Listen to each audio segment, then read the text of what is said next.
By strengthening the link between higher education and development, we can achieve a more just and equitable society. At least, that's what the Ford Foundation International Fellowships Program strongly believes, and there is ample reason to do so. Ford Foundation has this focus on so many, on issues like community development and social justice issues, and they really want to train people who are in the process of changing the society.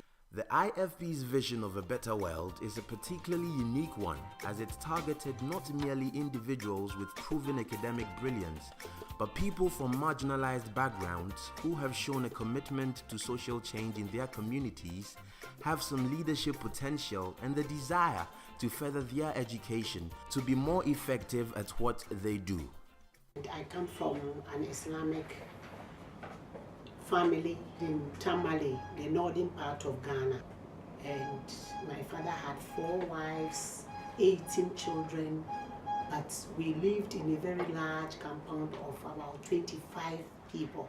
I realized more than 80% of the girls within Tamale municipality didn't go to school. And this affected the families badly, very, very badly. So I wanted a very quiet way of trying to change their lives and wanting them to understand the need for giving the girl Muslim child, not even the girl, but the girl Muslim child education.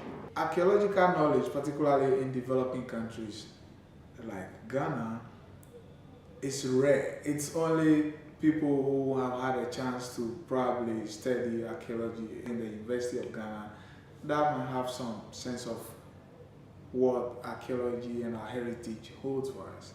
These informations exist and people want to know more, but the forms in which we presented archaeological knowledge are so restrictive that the average Ghanaian did not have access to it. And so being able to come into community engagement or public archaeology, I think I'm able to practice archaeology in a way that makes it a bit more accessible to the average person. How do I do that? By putting up exhibitions, photo exhibitions at major community gatherings, being it annual festivals or political meetings, so that people come to share that. And so I have foldable panels that I take to communities where people have a first-hand information of what happened in the Krobo area in particular, but also we share information from other areas. And all these are generating interest in people who have not even come to the university yet, because we start with the younger generation. To ensure a fair representation of all categories of people, the IFP makes adequate arrangements for the inclusion of women and people with disability. Here I am, a black, an African, a woman with disabilities. What we saw as very basic needs of blind persons that we thought should have been available in a place like Syracuse University, that wasn't available. When those needs were identified, I teamed up with some other visually impaired students who were, there were initially 2 of us, then later 3. Though the school had a platform, a group where students with disabilities got together to talk about issues, or persons who are interested in disability issues got together to talk about issues, we realized that they were not addressing our needs. And, we started pushing for certain adjustments. And so, with their newly acquired knowledge, the fellows embark on the mission of effecting change in their various environments. I got admission into Johns Hopkins University in the US in Baltimore. I came back back to my station, back to Nkoko, health workers had a lot of issues relating to their practice. Common amongst them was pains, musculoskeletal pains, back sprains, and these were as a result of not taking the right precautions when we were about our duties. Typical example is maybe nurses or health workers that must maybe stand for prolonged hours to do certain procedures, and this had a great toll on their health or on their back. I recall some of the activities we did back in school. One of the very interesting things that comes to mind is when you talk about development work, you're also interested in things about sustainability. You cannot continue to depend on donors to give you money from external world to do development work in your country. So I took up a challenge upon myself based on a classroom task to raise funds for domestic violence shelters in St. Louis, Missouri. And I tasked myself, worked with the United Way, which is a fundraising agency across the US.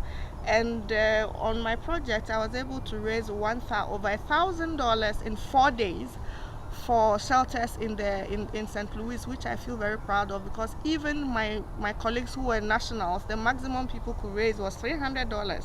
And they did that for a span of 6 weeks.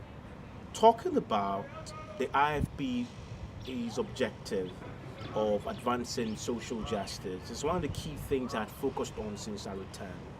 Last year, for example, I did a 30-minute documentary on the lack of water in a poor community in Greater Accra, Somaya to be very specific. I traveled there and basically was fascinated by how the deprivation of potable water is affecting the community, and that fascinated me.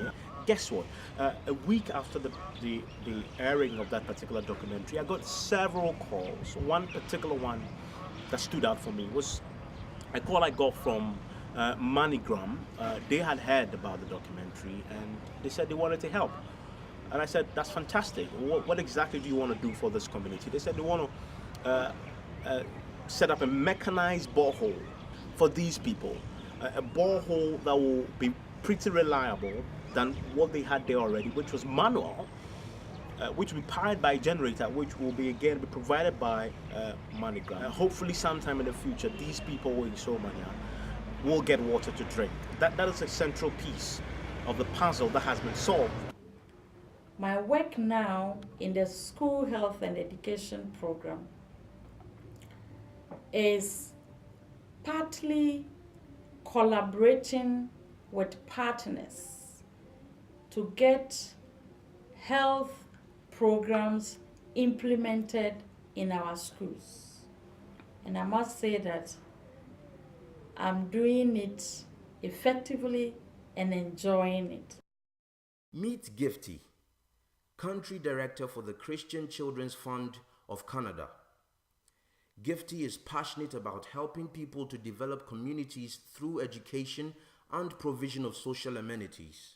Her experience in managing projects has shown that efforts are multiplied and long-lasting if communities are helped to develop the knowledge, skills, and confidence to reproduce the projects she helps them start. Masood is the founder of the Rural and Urban Women's Association and has a keen interest in the welfare of women who are largely disadvantaged in the northern region. He is on a mission to provide empowering opportunities for these women. He does this through community involvement and participation and making available loans for business.